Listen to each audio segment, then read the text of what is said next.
Hamas کے نیتا اسماعیل ہانیہ کی موت یا سازش۔ حماس نے کہا شیرش نیتا اسماعیل ہانیہ تہران میں مارے گئے، اسرائیل سے کیسی پرتکریا آئی؟ آپ کو بتا دیں، حماس نے کہا ہے کہ اس کے شیرش نیتا اسماعیل ہانیہ ایران کی راجدھانی تہران میں مارے گئے ہیں۔ بدھوار کو حماس نے بیان جاری کر کہا کہ تہران استھت ہانیہ کے آواس پر اسرائیل نے حملہ کیا اور اس حملے میں وہ مارے گئے۔ اس حملے کی اب تک کسی نے ذمہ داری نہیں لی ہے۔ اس بارے میں ابھی تک اسرائیل سرکار کی اور سے کوئی آدھیکارک بیان جاری نہیں کیا گیا ہے، مگر وہاں سے ایک اسرائیلی منتری کی پرتکریا دیکھنے کو ملی ہے۔ اسرائیل کے ہیریٹیج منتری عمیچے الیاہو نے کہا، دنیا سے گندگی صاف کرنے کا صحیح طریقہ ہے، اب کوئی کالپنک شانت سرنڈر سمجھوتا نہیں۔ وہ بولے، ہانیہ کی موت سے دنیا کچھ بہتر بنی ہے۔ اب سوال یہ کھڑا ہو رہا ہے کہ کیا اپنے حق کی لڑائی لڑنا غلط ہے؟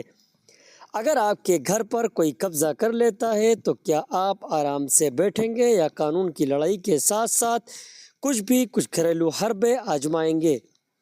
جب کسی کی چھوٹی سی زمین قبضہ ہو جاتی ہے تو وہ مار پیٹ سے لے کر کورٹ تک پہنچ جاتا ہے۔ یہاں تو ایک دو یہودیوں اور انگریزوں کا غلام رہتا۔ اسرائیلی ڈیفنس فورس نے بھی ہانیہ کی موت پر کوئی ٹپڑی نہیں کی ہے۔ امریکہ کے رکشا منتری لائیڈ آسٹن نے ہانیہ کی موت پر کوئی ٹپڑی نہیں کی۔ انہوں نے کہا کہ اس بارے میں ان کے پاس کوئی اطلاعاتی جانکاری نہیں ہے۔ آسٹن نے کہا، اس سے پہلے کہا، مجھے نہیں لگتا کہ مدھیہ پور میں یدھ کی ضرورت ہے۔ مجھے لگتا ہے کہ ڈپلومیسی کی سمبھاونائیں ہمیشہ رہتی ہیں۔ سعودی عرب کی نیوز ویب سائٹ الحدث نے سوتروں کے حوالے سے بتایا کہ ہانیہ نجی آواس پر میزائل سے حملہ کیا گیا تھا۔ تہران میں کیا کر رہے تھے ہانیہ؟ حماس کے مطابق ہانیہ ایران کے نئے راشٹرپتی مسعود پیزشکیان کے پد بھار گرہن کرانے سماروہ میں شامل ہونے تہران آئے تھے۔ ہانیہ قطر میں رہتے تھے۔ حماس کے ایک وسیع ادھیکاری موسیٰ ابو مرزوق نے اس حملے کو قاہرانہ حرکت بتاتے ہوئے بدلہ لینے کی بات کہی ہے۔ ایران کے ویدیش منترالیہ کی اور سے بیان جاری کر کہا، ہانیہ کا بلیدان بیکار نہیں جائے گا۔ ایران کے اسلامک ریولیوشنری گارڈ کور یعنی IRGC کے مطابق ہانیہ کے ساتھ ان کا ایک سرکشا کرمی بھی مارا گیا۔ IRGC نے کہا کہ اس گھٹنا کا کارن ترنت پتہ نہیں چل پایا ہے، لیکن جانچ کی جا رہی ہے۔ اکتوبر 2023 میں حماس نے اسرائیل پر حملہ کیا تھا۔ اس حملے میں اسرائیل کے قریب 1200 لوگ مارے گئے تھے۔ جواب میں اسرائیل نے غزہ پر سینیہ کارروائی شروع کی، جو اب تک جاری ہے۔ اس کارروائی میں اب تک 38,000 سے زیادہ لوگ مارے جا چکے ہیں۔ اپریل 2024 میں اسرائیل نے غزہ کے کیمپ میں ایک گاڑی پر 3 میزائل داغے تھے۔ اس حملے میں اسماعیل ہانیہ کے 3 بیٹے، 3 پوتے پوتی اور ایک ڈرائیور کی موت ہوئی تھی۔ کون تھے ہانیہ؟ چھوڑ کر پوڈ کاسٹ آگے۔ اسماعیل ہانیہ حماس کے پولیٹیکل بیورو کے ساتھ پرمکھ تھے۔ وہ فلسطین پرادھیکرن کی 10ویں سرکار کے پردھان منتری تھے۔ ہانیہ کا اپ نام ابو العبد ہے۔ ان کا جنم فلسطینی شرণارتھی شیور میں ہوا تھا۔ اسرائیل نے ہانیہ کو 1989 میں 3 سال کے لیے قید کر لیا تھا۔ اس کے بعد انہیں حماس کے کئی نیتاؤں کے ساتھ مارچ الجحور نرواسط کر دیا گیا تھا۔ یہ اسرائیل اور لبنان کے بیچ ایک نو مینس لینڈ ہے، وہاں وہ 1 سال تک رہے تھے۔ نرواسن پورا ہونے کے بعد ہانیہ غزہ لوٹ آئے۔ انہوں نے 1997 میں حماس آندولن کے آدھیاتمک نیتا شیخ احمد یاسین کے کاریالے کا پرمکھ نیوکت کیا گیا۔ اس سے ان کی حیثیت بڑھ گئی۔ حماس نے 16 فروری 2006 میں ہانیہ کو فلسطینی پرادھیکرن کا پردھان منتری نامزد کیا تھا۔